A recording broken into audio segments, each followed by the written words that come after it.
Bu arada bir istek daha var. Onu da yapalım. Bir Meloni Pepperoni, please analyze Park Hyoshin. He's a well known and very respected Korean male vocalist in Sohyang League. Oho, Sohyang Ligi'nde. Suggested song Wildflower Watch. Evet, linkini de atmış. Tamam, bir kanalımızı izleyen bir konuğumuzdan geliyor isteğimiz. Meloni Pepperoni. Park Hyoshin. Daha önce çok istemişlerdi. Bir bakalım. Ben bunu yaptım mı ya?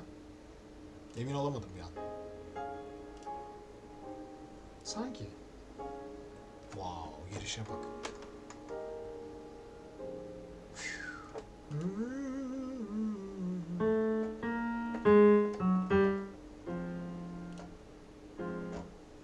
Fa üzere. Oh, kendimize geldik ya.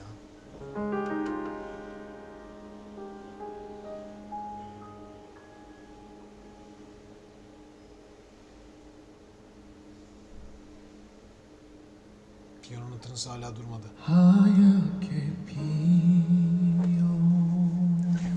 Evet.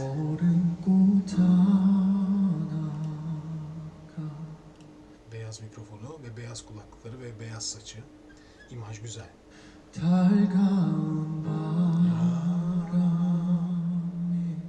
kadar baritonal bir ses değil mi? Koyu bir renk girdi.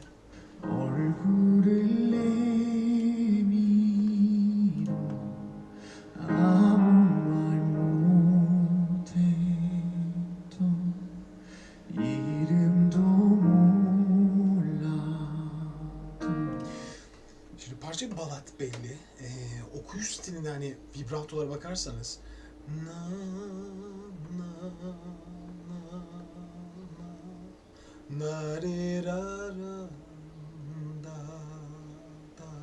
tam ritmik vibratolar var. Ağır vibratolar. Bu tür ağır vibratolar, yani biz buna ağır vibrato diyorum ben. Bu ağır vibratoları kullananların böyle bir opera geçmişi oluyor.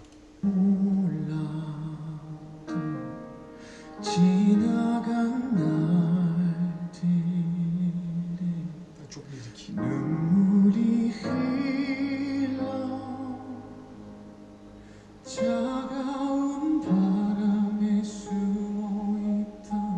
Of ya, otur dinle. Vallahi aklımda şey geliyor ya. Seul'de böyle bir akşam geziyorduk. Serdar, ben, Chunky. Çok yorulmuştuk. Arabadaydık, dışarıda yağmur yağıyordu. Chunky böyle çok sevdiği şarkıları açmıştı. Hafif o yağmur sesiyle, gözlerimiz hafif kapana kapana o müziği dinlediğimizi hatırlıyorum. Beni oraya götürdü.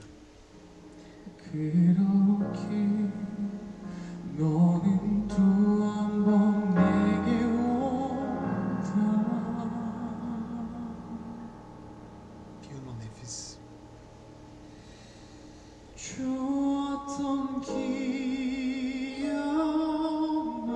Sahneye bak, nefis ya. Yuvarlak çevresine oturuyor. Yaratıcı fikirler her zaman iş yapıyor arkadaşlar işte.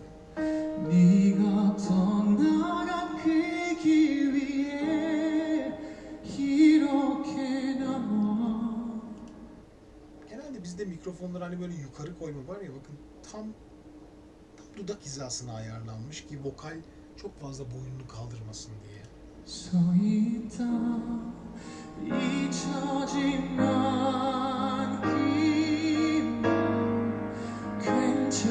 Sesleri alıyorum. Kafa sesleri geldi. Kaçıramıyoruz da. Falsettolar.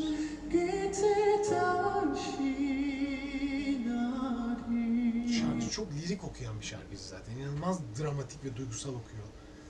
Bu mod baştan beri var zaten. Ses rengi çok yumuşak. Gidelim bakalım ikinci bölüme. Piyano.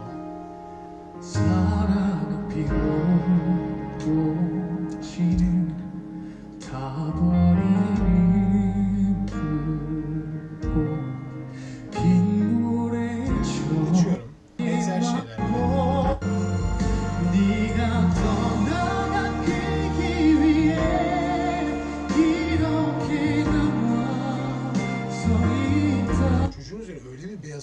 yapmışlar ki vallahi gözünü açamıyor.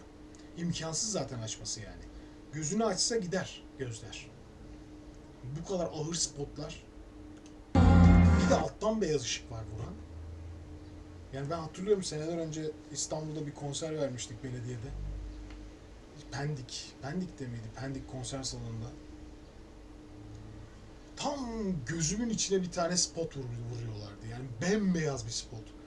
Yani konser boyunca o suratım artık sular akmaktan ve o kadar yorucu bir şey ki devamlı spot altında tek bir spot vura vura.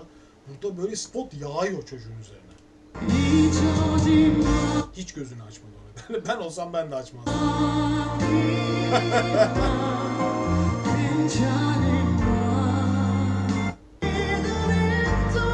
Bol falsetto.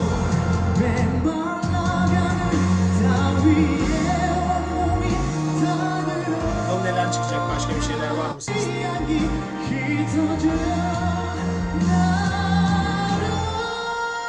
Falsetto'ya kaçtı. Dediğim gibi baritonal bir renk olduğu belliydi. Tizlere gelince de biraz kaçıyor şu anda.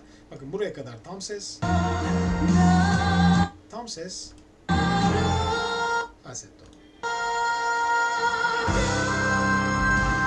Falsetto'ya devam.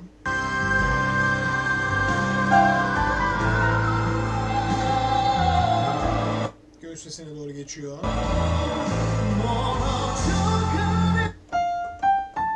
La. Do'ya vurdu. Yani baritonal daha çok bariton tınlıyor zaten ses.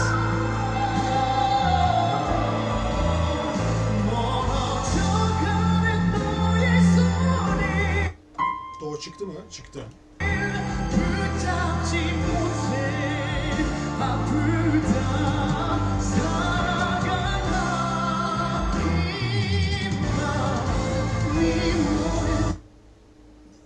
Keskin bir renk değil. Bütün sesinin hep biçimi yumuşatma üzerine, hep yumuşak sesler üzerine kurulu. O nedenle bazı keskin yerler aslında çok iyi çıkmıyor bence. Özellikle buralar bakın. Basıyor şimdi mesela. Bakın buradaki zorlanma belirtisi şu seste. Gördünüz değil mi? Şu damarları görüyorsunuz. Şu anda tamam ses çıkıyor, eyvallah hiçbir sorun yok fakat daha keskin bir ses çok daha iyi kaldırır bunları. Bıçak gibi yani. Sohyang, evet Sohyang'ın liginde mi diyebiliriz buna? Bence değil.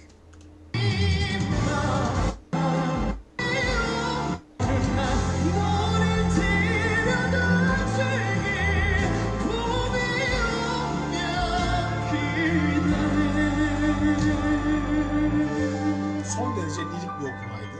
Son derece güzel bir okuma. Aslında güzel bir ders niteliğinde de. Hani bir bariton renk neler yapabilir, yüksek bariton renk neler yapabilir görüyorsunuz. Bence tenor değil. Yani zaten böyle ayrımları yapmak yani ne kadar mantıklı bu tenor mu, bariton mu çok değerli değil yani ne olduğu sonuçta şarkı söylüyor. Öyle bakmak lazım. Fakat hani daha tizlerde keskin bir renk arıyorsunuz bazen. Bütün parçayı söylerken böyle yumuşak bir renk oldukça genişlediğini görebildiniz. Bu onun büyük avantajı. Genelde bu tarz yumuşak sesler sesini genişletmek için çok çalışmıyor. Aslında çok güzel bir örnek dediğim gibi. Yani hani bir bariton karaktere benzeyen bir sesin çalıştığı zaman la'ları, si'leri, do'ları nasıl vurabildiğini görüyorsunuz işte. Bunu gösteriyor size ki çoğu yüksek bariton seste bu aynı benzerlikler mevcut. Fakat çok iyi çalışmış. Bakın çok iyi çalışan bir ses. Fakat tabii ki sesinin karakteri keskin değil. Bu da şarkıda bence tiz bölgelerde biraz eksikliği biraz azaltıyor bence. Beni düşürüyor. Yani o kadar saat, ya kaç dakikadır? 6 dakika söylemiş. O spotun altında durmak bile büyük iş. Baksanıza şuraya. Böyle bir ışık yok yani.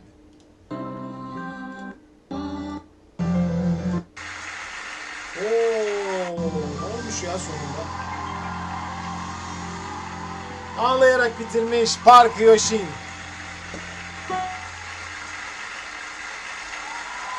Neyse dramatik. Baya dramatik hatta.